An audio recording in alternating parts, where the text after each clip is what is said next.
Hello, BookTube. My first comic book was a forgettable issue of Conan the Barbarian. The issue was bought for me during a long trip from Central Texas to East Texas for a family reunion. My brother got a more memorable issue, an annual of the Incredible Hulk.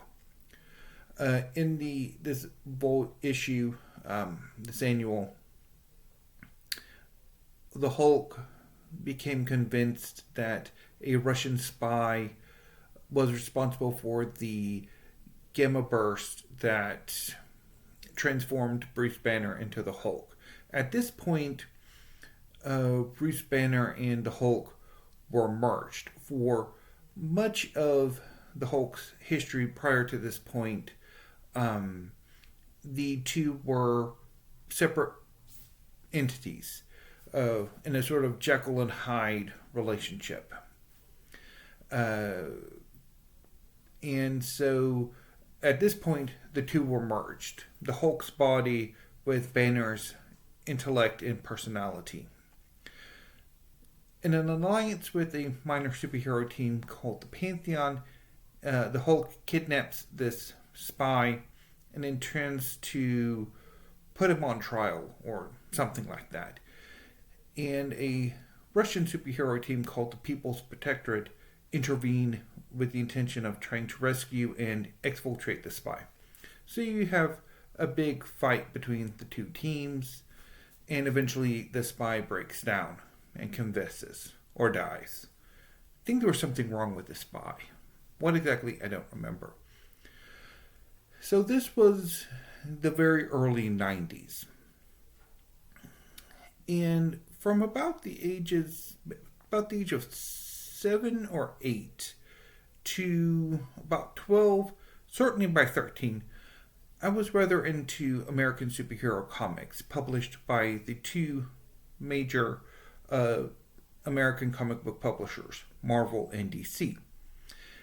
This was helped by the fact that in the early 90s, you could still find American superhero comics and other comics on newsstands, on spin racks, at drugstores, and convenience stores, and grocery stores, and bookstores. Wherever there were newsstands, you could possibly find comics. Also at this time, Toys R Us, which was a big box chain of stores that specialized in toys, had small boxes of selected comics. I'm assuming to tie in with the fact that at this time there were quite a number of TV shows that animated TV shows featuring superheroes. In the 80s, or somewhere around in there was an Incredible Hulk series. There was also an attempt at X-Men, and then later the more famous X-Men, the animated series. Spider-Man had at least one cartoon, probably two. There's an Iron Man cartoon, there's a Fantastic Four cartoon, and then on DC's side of things, there was Batman, the animated series, and Superman. So there was quite a lot. And I think where the superhero toys were, there were also small little boxes of comics.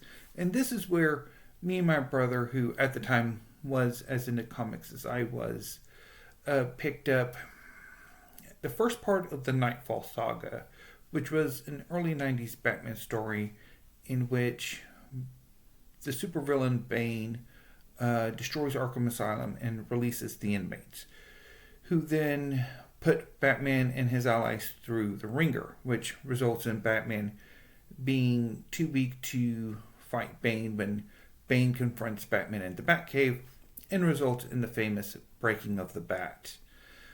I'm not entirely sure where I got the final conclusion of this overarching story in which Batman, Bruce Wayne, trains to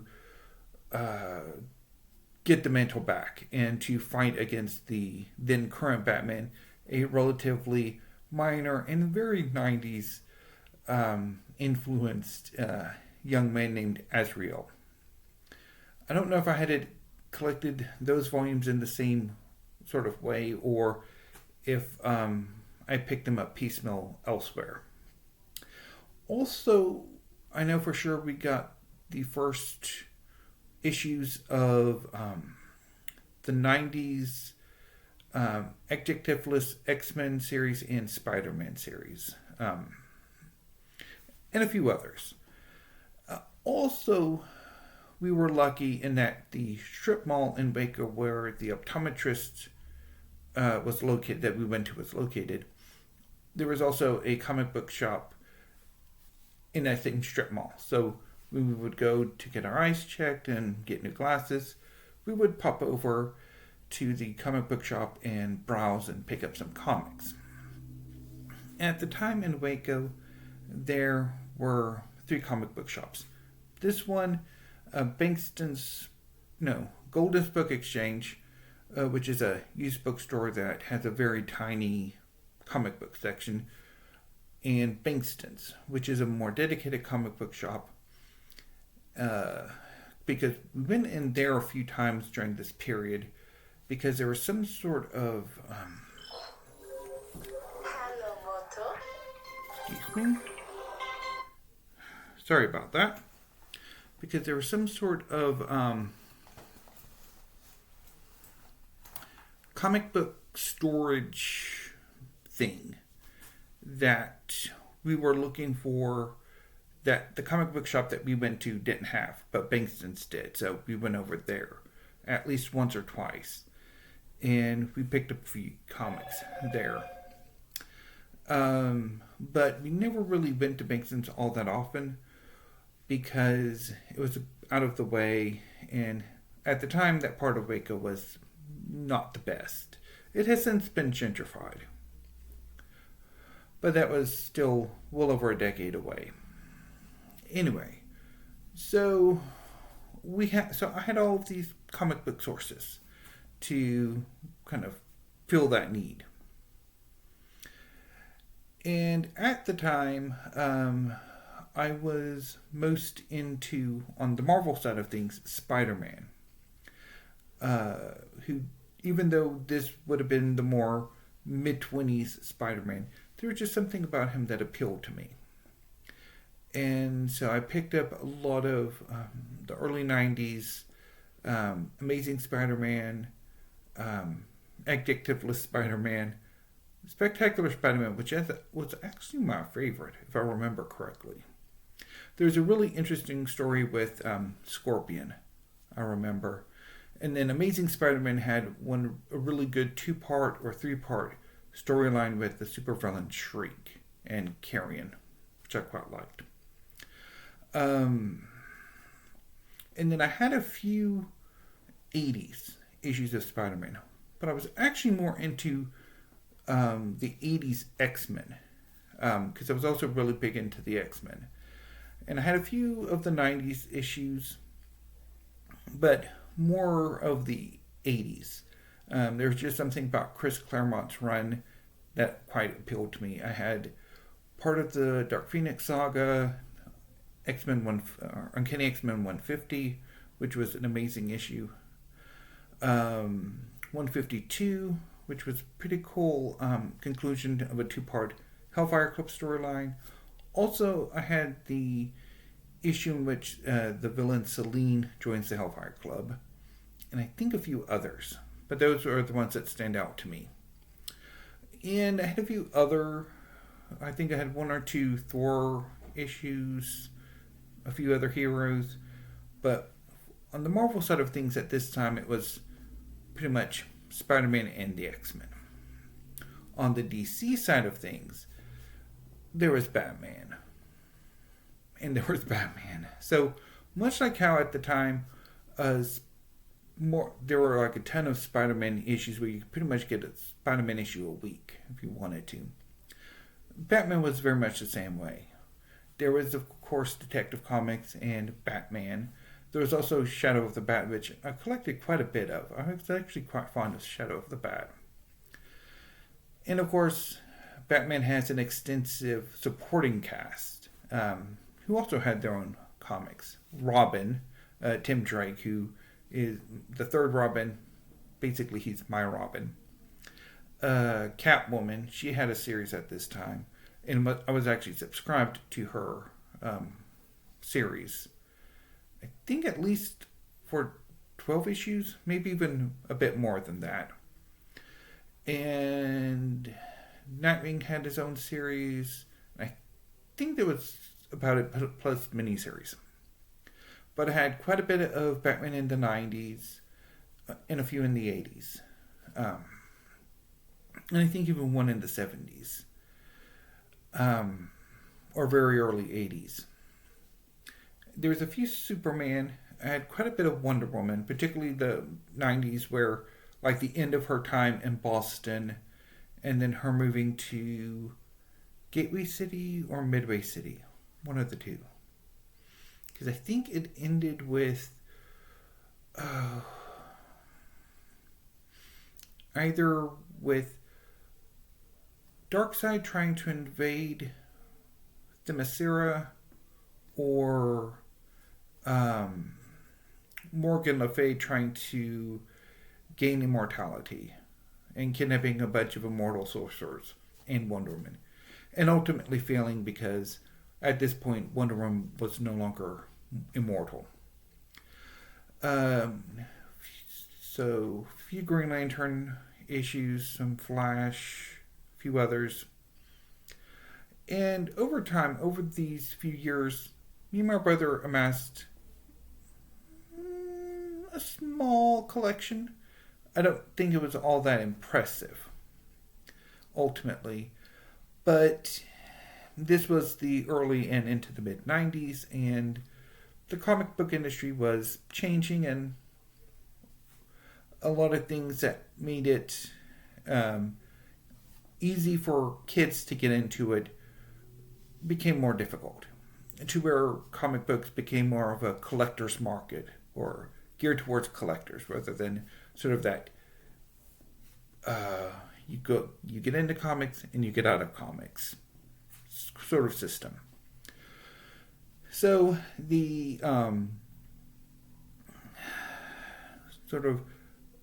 you could basically how comics were distributed changed, so that instead of being able to find comics on newsstands, the distributor basically only serviced the comic book shops. And the comic book shop that me and my brother went to, when they moved and then they got out of the comics business, I think they transitioned into a gaming store.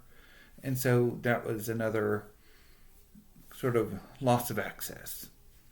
So gradually, I couldn't get new comics because going to Bankston's was a pain in the rear end. And also I think maybe it was a bit expensive. I think. Anyway. So gradually, around the time of the 90s clone mess with Spider-Man, shortly after the Onslaught mess in the X-Men, which I was not too thrilled with where Spider-Man was going, actually. Contagion over with Batman. By that point, I was largely out of comics. For those of you who are kind of like know where that would have been. And my subscription to Catwoman lapsed. So by the time I was 13, I was fairly firmly not collecting new comics. And by the time I was 16, I'm not entirely sure what the circumstances were. I think at some point my brother gave me his half of the collection, or his part of the collection. He had, before I did, got more into gaming. So it might have been a deal where I got his part of the comic book collection. He got my veto over what gaming system we had. which probably would have allayed me throwing a temper tantrum about the fact that we got rid of the Super Nintendo for the Sega or PlayStation.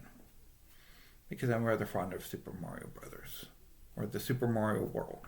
Anyway, so by the time I was 16, I was fairly thoroughly done with actively collecting comics, and was convinced to, I think it was a gift. I don't think it was a sale. I think it was a gift that I gave my brother's, or gave my comic book collection to my brother's best friend, who is now his brother-in-law. And from that point, which would have been 2000, up until about midway through, like early 2000, up until late 2006, I was out of comics. I kind of kept up online, but I wasn't too impressed with what I'd seen or what I'd read, what was going on. And then in 2006, while I was in San Francisco, there was a comic book shop on the Castro. And so I went in there and picked up the first collected volume of Young Avengers, which was at the time a new teen superhero team from Marvel, inspired by the Avengers, which is the second marquee superhero team, or third marquee superhero team Marvel puts out after X-Men and the Fantastic Four. At the time, this first volume, the Young Avengers are cosplaying the original founding Avengers, except for Ant-Man and the Wasp. Their legacy would kind of join at the end of this volume. And then it kind of turns out that the Young Avengers actually have connections to the other Avengers, and that kind of turns the team more into being a reflection of sort of the second Avengers team, led by Captain America. And so I also picked up a few other issues. I think like an Uncanny, Ultimate X-Men, and Ultimate Spider-Man, which in the early 2000s there was like an alternate universe created that gave a bit of an update to classic Marvel characters. And I think the last issue of a Civil War tie-in between the Young Avengers and another young teen superhero team called the Runaways. And from there until 2014, I would periodically collect comics. I picked up some issues of Checkmate, which was a DC series, and then with the New 52, I picked up a few issues of Batman, a few more issues of Wonder Woman, a few issues of the Teen Titans, and quite a bit of Earth 2, which was part of a second phase of the New 52, which was set on an alternate Earth in which the big three, Batman, Superman, and Wonder Woman, were killed. And so a new group of heroes took their place, which were largely inspired by the Golden Age iterations of like Green Lantern and The Flash and that. And then the Gillen run of Young Avengers, I had the first two issues of that. And then I pretty much got out of comics again, which actually probably would have been a few years before 2014, because 2014 was when I basically got those comics that were still around, plus I had at this point been gifted some really crappy 90s Image, and then I just got rid of all of them at a yard sale, and then haven't had comics, or actively collected comics since then. So it's been about 11 years now. Although I do read the collected editions, collected volumes from the library. I would, at this point, check out like the Sinestro Cold War or some of the early New 52 Batman, that sort of thing, and read that. Also, Interlibrary Loan, the Marv Wolfman run on the Teen Titans, which I quite liked. And at that point, it was a bit of a mixed bag. There were some things I liked, and then there was quite a bit that I didn't like. And over the last few years, I really haven't been reading all that much, or even keeping up with American superhero comics. Even though one of the stories I would like to write is a superhero story. Anyway, that was the first installment of my discussions about my reading history. So, anyway, BookTube, I hope you liked it, and I will be back tomorrow with a bevy of tag videos because I'm well overdue for a tag. But first, I'm going to go check the mail to see if there is a manga haul incoming. So until I see you next time, BookTube, thank you, have a good afternoon, and stay safe.